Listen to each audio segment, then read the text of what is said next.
Coucou guys, j'espère que vous allez bien. Je vais vous faire une petite vidéo ce matin pour parler un peu aux parents, aux mamans, aux futures mamans qui sont enceintes. On va parler aujourd'hui de comment trouver, quelles sont les difficultés qu'on a en tant que parents de trouver une garderie pour nos enfants. Fait que c'est vraiment ça. Si c'est un sujet qui t'intéresse, je t'invite à vraiment écouter, à rester scotché. Si tu es un parent ou une maman qui va immigrer au Canada, cette vidéo te concerne parce que ce sont des choses que tu dois savoir vraiment parce que c'est vraiment difficile de trouver les garderies au Canada. Fait que je vais essayer de t'expliquer pourquoi, comment s'y prendre. Fait qu'on se retrouve tout de suite après.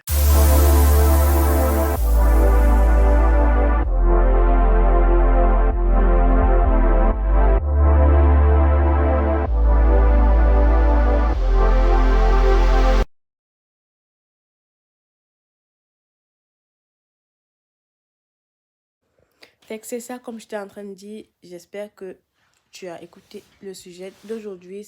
On parle vraiment de la difficulté de trouver une garderie pour nos enfants au Canada. Là, je suis tranquillement couchée. J'ai couché les enfants déjà, fait que j'étais en train de relaxer un peu. Puis, comme on peut pas vraiment se coucher et dormir, quand on a des projets en tête, là, tu te couches, mais tu es en train de travailler. Fait que là, j'ai décidé de faire une petite vidéo vraiment improvisée. Fait que je veux parler des difficultés qu'on a au Canada en tant que parents de trouver une garderie. Je te jure qu'il y a les parents qui se retrouvent à faire que la maman reste à la maison pour les enfants parce qu'ils n'ont pas réussi à trouver la garderie. Il y a les parents qui sont obligés de payer les garderies, de faire 1 heure de route pour aller porter leur enfant à la garderie parce qu'ils n'ont pas trouvé de place à une garderie plus proche d'eux. Fait que la place qu'ils trouvent, ils sont vraiment obligés de le prendre parce que c'est la seule option s'il faut que les parents sortent travailler. Fait que c'est vraiment difficile.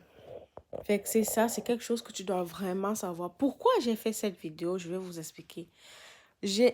Ici au Canada, quand tu es enceinte, je dirais même avant que je tombe enceinte, il y a une plateforme qu'ils appellent Place 05. Ça veut dire que tu dois aller t'inscrire là-bas, remplir toutes tes coordonnées et inscrire ton enfant ou ton futur enfant.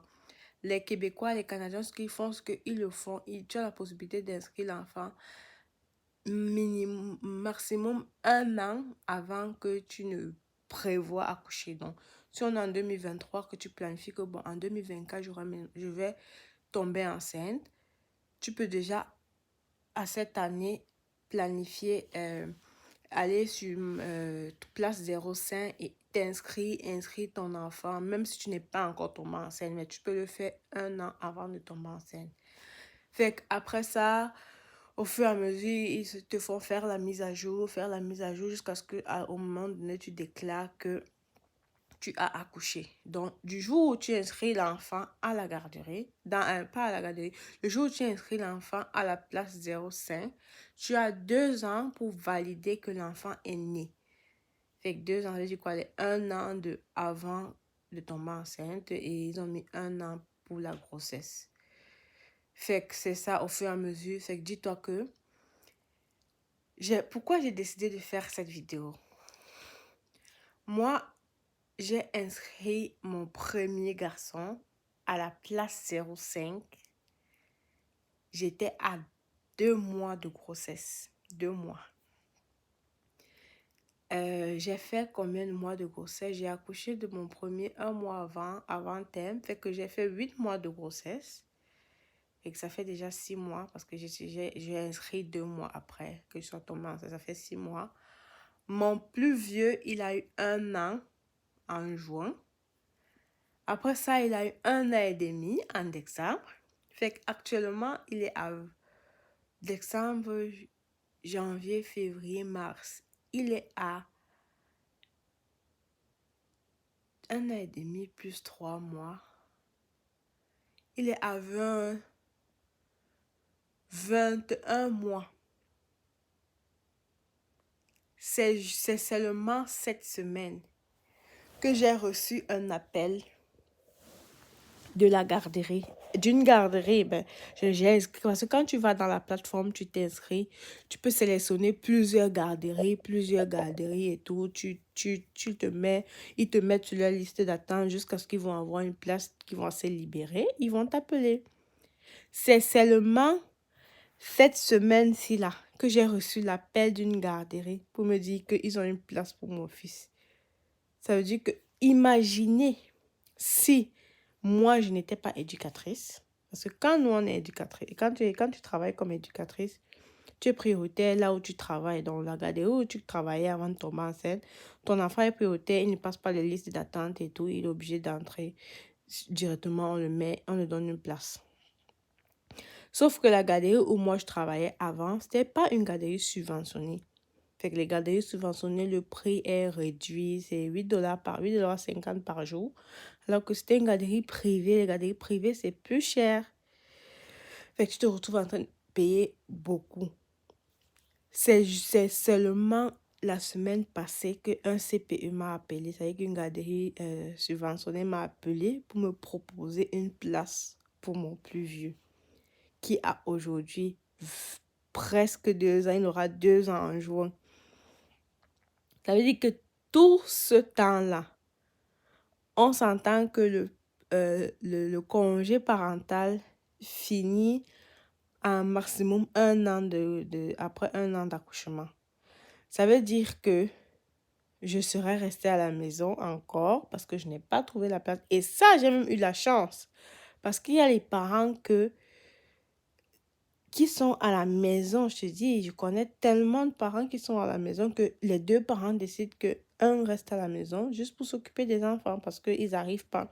Ou bien il y a les parents qui vont se retrouver à ouvrir une garderie milieu familial parce qu'ils ont tellement cherché de garderie qu'ils ont décidé d'ouvrir une garderie milieu familial. Comme ça, quand tu ouvres milieu familial, tu peux prendre d'autres enfants en plus de tes enfants. Comme ça, tu es sûr que le côté garderie, tu es passé à travers. Fait que si toi, tu veux émigrer au Canada, c'est vraiment un sujet que tu dois regarder comment ça se passe. Je vais essayer de faire une autre vidéo où ce que je vais vous montrer comment trouver facilement une place dans une garderie. Quels sont les petits sites que tu peux aller regarder, les petits groupes que tu peux aller passer tes annonces dessus pour regarder et tout. C'est sûr qu'il y a les milieux familiales aussi. Maintenant, ça va dépendre de chacun. Les milieux familiaux sont les garderies plus petites, comme je disais, les gens qui font les garderies, qui ouvrent les garderies à la maison. Fait que c'est 6 enfants maximum dans le groupe. C'est vraiment un petit, un peu comme c'est comme une crèche à la maison, quoi. C'est vraiment un petit cercle. C'est pas une grosse garderie où il y a plusieurs locaux, il y a plusieurs éducateurs. Non, le milieu familial, c'est vraiment la propriétaire de la garderie qui gère les enfants. Fait que c'est un peu de ça que je voulais parler aujourd'hui. Les parents qui sont dans mes abonnés là, vous qui êtes parents, dites-moi, après combien de temps vous avez trouvé une place à la garderie? Ou bien, même si vous avez trouvé une place, est-ce que vous avez eu la facilité à trouver une place subventionnée ou bien vous avez été obligé de payer les garderies chères où on vous parle de retour anticipé qui n'est vraiment pas souvent un retour anticipé équitable parce que tu te retrouves en train de payer encore un 20 $ ou 25 $ de plus que ce que les autres payent, ce que les autres qui sont dans les garderies subventionnées payent. Dites-moi en commentaire un peu. Est-ce que c'est une difficulté que vous avez rencontrée quand vous êtes arrivé au Canada? Ou bien même ceux qui sont en Europe, je ne sais pas comment ça se passe en Europe. Est-ce que vous avez le même problème de trouver les crèches? Je sais qu'en Europe, vous appelez ça les crèches. Ici, on appelle les garderies. C'est la même chose. Est-ce qu'en Europe, vous avez la difficulté de trouver les places dans les crèches, dans les garderies, comme nous ici au Canada? Je vous dis que ici au Canada, c'est vraiment difficile. En Afrique, bon. Laissez-moi tranquille là, en Afrique, là, on n'a pas besoin. Tu n'as pas besoin de garderie, tu as la voisine. Tu fais quoi la garderie? Tu veux sortir là, tu dis, voisine, mon enfant dort là, je m'en vais au marché. Tu pars au marché, tu fais tes choses, tu reviens. Et le plus souvent, les gens sont beaucoup autonomes au pays. Ça veut dire qu'ils ont toujours les petites boutiques. C'est-à-dire que tu peux facilement aller avec ton enfant. Mais ici, là, nous, on travaille, tu travailles pour quelqu'un, tu ne peux pas venir avec ton enfant au travail, ça ne marche pas.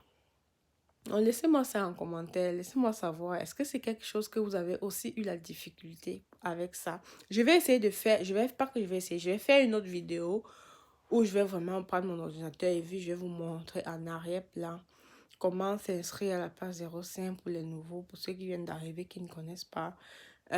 Comment trouver les places à la garderie, comment activer les cloches pour être en alerte à chaque fois que les gens partagent place disponible dans telle garderie. Il faut être rapide, très très rapide, parce que quand ils écrivent là, tu reviens, je dis que tu reviens 1 heure de temps après.